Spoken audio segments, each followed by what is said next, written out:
Bismillahirrahmanirrahim. Assalamualaikum warahmatullahi wabarakatuh.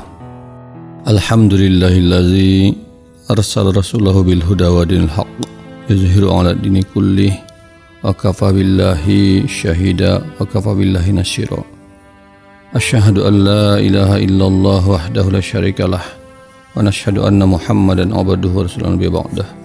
Allahumma sholli ala sayyidina Muhammad wa ala ali sayyidina Muhammad kama shallaita ala sayyidina Ibrahim wa ala ali sayyidina Ibrahim wa barik ala Muhammad wa ala ali sayyidina Muhammad kama barakta ala sayyidina Ibrahim wa ala ali sayyidina Ibrahim fil alamin innaka Hamidum Majid. Hadirin jamaah sahur muhasabah Ramadan rahimakumullah. Alhamdulillah, kita bersyukur kepada Allah, bersalawat kepada Rasulullah sallam. Allahumma sholli wa sallim wa barik alaihi. Ya Nabi salam alaik, ya Rasul salam alaik, ya Habib salam alaik, salawatullah alaik. Pada pagi hari ini kita akan sama-sama merenungi dan muhasabah tentang diantara cabang-cabang iman, diantara adalah bagian ke-62 menjawab salam. Ini berdasarkan satu firman Al-Quran yang dikatakan oleh Allah dalam surah An-Nisa ayat 86. Wa idza huyitum bi tahiyyatin fahayyu minha bi ahsana minha aw rudduha innallaha ala kulli syai'in hasiba. Apabila kamu diberi penghormatan dengan suatu penghormatan, maka balaslah penghormatan itu dengan yang lebih baik daripadanya, atau balaslah penghormatan itu dengan yang serupa. Sesungguhnya Allah Maha memperhitungkan segala sesuatu. Anjuran ini pun oleh Nabi diberikan ketetapan berdasarkan beberapa hadis, yakni Nabi menyebutkan iyyakumul julusi bituruq. Qalu ya Rasulullah ma lana minal majalisuna buddun tahdasuna fiha. Faqala Rasulullah sallallahu idza abaitum illa al majlis fa'tu tariq haqqah. Qalu ma haqqut tariq? Qala ghaddul wasri wa kafful adza wa raddus salami wal amru bil ma'rufi wan nahyi 'anil munkar. Hindarilah kalian duduk-duduk di jalanan. Para sahabat kemudian menjawab, ya Rasulullah, kami harus punya tempat-tempat duduk buat kami mengobrol. Kalau kalian hanya menggunakan sebagai tempat duduk, maka berikanlah hak jalan itu. Mereka bertanya, ya Rasulullah, apa hak jalan itu? Beliau menjawab, menundukkan pandangan, menyingkirkan sandungan, menjawab salam, menyuruh perbuatan baik dan mencegah perbuatan mungkar. Jadi kalau mungkin di antara kita para sahabat, ibu-ibu, bapak atau anak muda yang biasa mejeng di jalanan, mejeng kalau bahasa dahulu, kalau sekarang orang bilang hangout dan sebagainya, maka rupa-rupanya ada adab, ada akhlak yang disampaikan oleh Nabi kalau kita di pinggir jalan duduk-duduknya. Apa itu? Di antara adalah menundukkan pandangan, mata jangan jelalatan, baru kemudian kalau ada kira-kira yang menjadi penghalang di jalanan disingkirkan. Jangan malah mentang-mentang dia tukang tambal ban, sengaja menyebar paku sebagai jebakan supaya nanti ada ban yang ditambal olehnya. Itu sesuatu yang sangat buruk. Berikutnya adalah menjawab salam.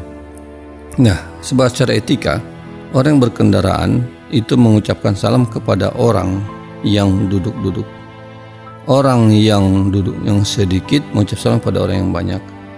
Terus kata Nabi lagi, kalau kita di pinggir jalan menyuruh perbuatan baik dan mencegah perbuatan mungkar, amar ma'ruf nahi mungkar.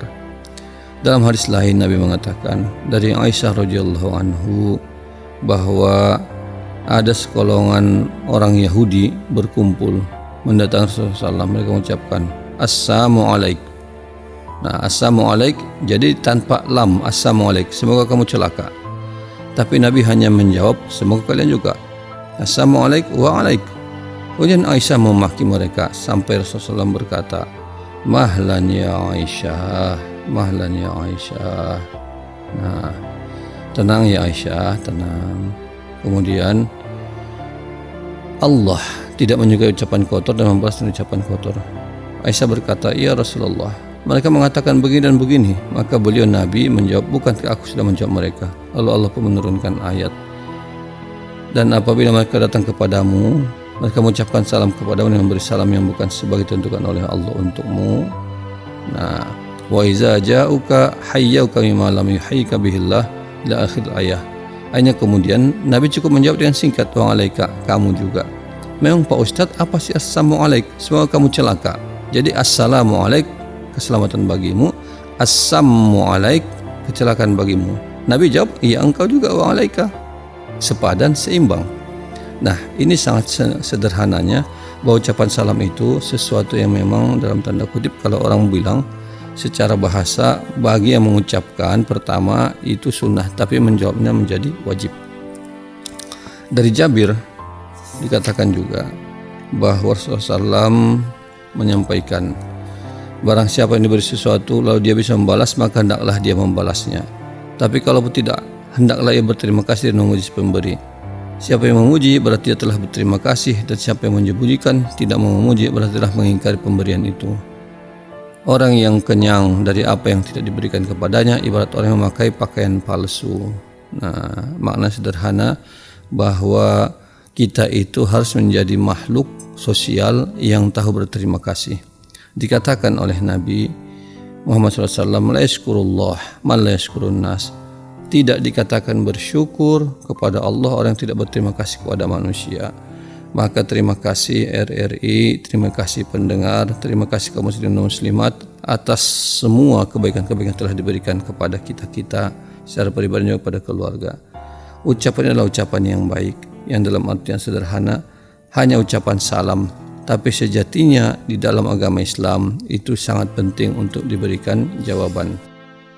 Karena ada pertanyaan, Pak Ustadz, pernah saya dengar bahwa kalau kita berangkat dari rumah, kan rumahnya kosong ini, baru kita nanti pulang ke rumah katanya mengucapkan salam, kan tidak ada orang di dalam. Nah, jawabannya begini.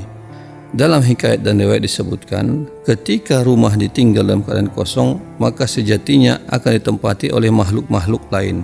Disebutkan oleh Ustadz Ar-Hidayat dalam suatu kajiannya, ditempati oleh setan yang namanya Dasim. Kalau yang jantannya Dasim, yang betinanya Dasimah. Maka diucapkan assalamualaikum warahmatullah. Kenapa ucapkan? Karena rupa-rupanya walaupun rumah kita kosong, ketika kita ucapkan salam, maka nanti setannya akan keluar dari rumah itu dan mengatakan, aduh, dia ucapkan salam, kita tidak bisa bermalam di rumah ini, kita sudah tergusur karena ucapan salamnya. Memang ada apa ucapan salam? Assalam adalah salah satu asmaul husna. Huwallahur rahmanur rahimul malikul quddusus salam. Assalam, salah satu asmaul husna, menjauhkan setan daripada rumah-rumah kita. Ya, nanti kalau pulang ke rumah Mas Diki atau siapapun kita kaum muslimin itu ucapkan salam, maka itu menjauhkan setan dari rumah-rumah kita. Nah, kemudian kalau ada orang dalam, waalaikumsalam warahmatullahi wabarakatuh, maka insyaallah ada kebaikan pada menjawab salam, ada keakraban pada mengucapkan salam. Maka ucapkanlah salam akan mendapatkan kebaikan dan kebajikan. Dan salam itu yang paling ideal sempurna adalah assalamualaikum warahmatullahi wabarakatuh. Walaupun nanti kalau secara umum kadang orang ganti selamat pagi, selamat siang, salam, namun yang lebih Islami adalah ucapan assalamualaikum warahmatullahi wabarakatuh. Ini ucapan sederhana, akan dimulai dalam khutbah Jumat, dimulai dalam pidato-pidato, dimulai dalam pertemuan-pertemuan, karena adalah ucapan yang baik. Mendoakan sesama, assalamualaikum, keselamatan bagimu, warahmatullahi, dan kasih Allah, wabarakatuh, dan berkahnya. Nah, usahakan berdasarkan ayat tadi, kalau engkau diberi penghormatan dengan sesuatu penghormatan, maka balaslah penghormatan itu dengan yang lebih baik daripadanya. Maknanya adalah, kalau misalnya orang mengatakan assalamualaikum, maka kita jawab lebih panjang, waalaikumsalam warahmatullah. Kalau dia ucapnya Pak Ustadz, assalamualaikum warahmatullah, kita ucap lagi lebih tinggi, waalaikumsalam warahmatullahi wabarakatuh, lebih panjang lagi. Tapi Pak Ustadz, bagaimana kalau dia ucapkannya assalamualaikum warahmatullahi wabarakatuh, kita jawab lebih panjang lagi, tapi ini yang butuh hafalan, waalaikumsalam warahmatullahi wabarakatuh alat dawamil yaumil qiyamah. Maka menjawab salam adalah sederhana, karena sungguh sejatinya salam itu adalah sesuatu yang indah dan bermakna. Jangankan kepada orang hidup, kepada orang mati di kuburan pun kita mengucapkan salam. Assalamualaikum ya ahlal kubur, ghafarallahu lana lakum wa inna insyaallah bikum lahikun. Itu ucapan salam kita kepada penghuni kubur. Cuman jangan menunggu jawaban penghuni kubur. Kata Nabi, jawaban penghuni kubur itu tidak bisa dengar oleh manusia dan juga jin. Mudah-mudahan bermakna dan berguna. Yang sederhana ini jadi muhasabah bagi kita untuk kita jadi amalkan setiap hari dalam kehidupan kita. Wallahul musta'an wa alaihi Nasru minal wafatun qariba. Wassalamualaikum warahmatullahi wabarakatuh.